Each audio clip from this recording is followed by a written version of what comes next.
para salvar al hombre, sino que también para hacer una mejor vida social, una mejor paz civil, como está planteado ahí en la imagen. ¿Cómo afecta el humanismo? El humanismo afecta a que surjan otros movimientos, como es el Renacimiento y el arte.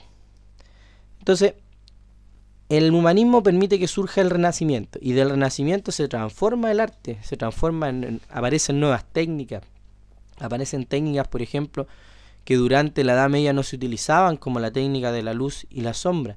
Aparecen nuevos temas, se empieza a pintar al hombre, el hombre ya adquiere una función importantísima en la pintura.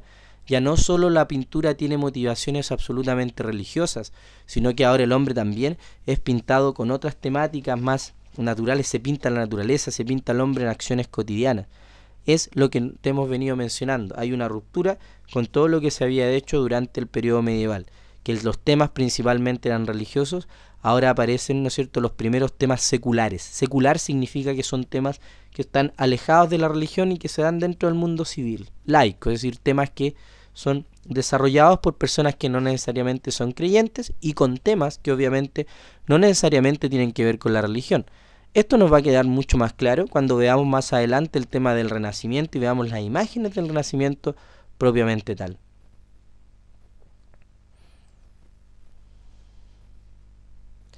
Por ejemplo, a nivel de la escultura, nosotros tenemos el estudio de Donatello sobre las obras de la antigüedad, el cual llegó a desarrollar, ¿no es cierto?, temas como el desnudo, que para el periodo de la Edad Media era absolutamente impensado que algún pintor lograse o se atreviese a pintar un desnudo. Aquí durante el Renacimiento, y el arte hace su aporte ahí, no es nada raro, no es malo que el hombre pinte un desnudo, sino que simplemente está dentro de una de las posibilidades artísticas que se dan, y de hecho se desarrolla con mucha naturalidad y con mucha fuerza durante este periodo. Aparece el primer desnudo en mármol, ¿no es cierto?, que es el David, que es una obra clásica de este periodo. Uno de los más destacados es Miguel Ángel, quien va a desarrollar toda una actividad artística. Él era arquitecto, pintor, dentro de las principales acciones que realizaba.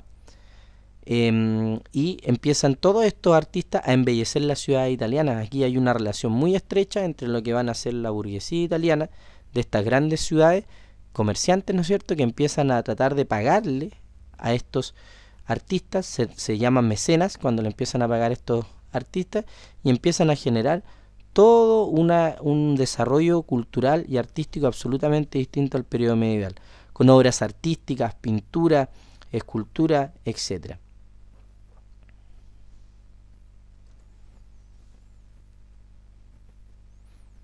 Si el hombre tiene una nueva posición en el mundo, también la naturaleza adquiere una figura absolutamente distinta.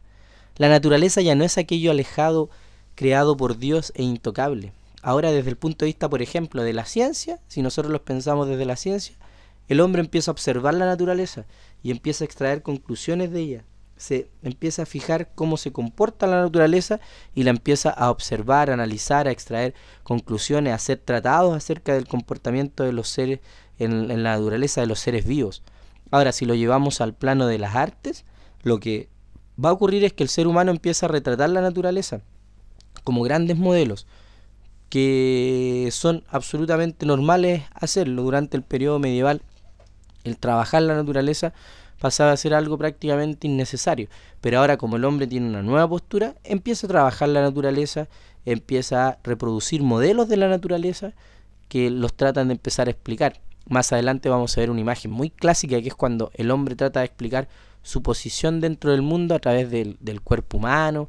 Empieza a pintar el cuerpo humano, las partes del cuerpo se empiezan a analizar, se empiezan a hacer grandes tratados de anatomía, grandes tratados de botánica, es decir, la cantidad de especies que habían.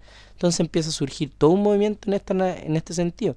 Y también lo recoge la literatura, empieza a hablar de la naturaleza, el arte, todo empieza a replantearse. Entonces no solo se mira al hombre, sino que también a la naturaleza y la manera en que el hombre se enfrenta a la naturaleza. Es decir, se coloca al hombre en situaciones frente a la naturaleza de absoluta normalidad. O sea, se puede pintar a un hombre en una acción de sembrar, de cosechar, o sea, interactuando con la naturaleza de manera absolutamente normal o cotidiana.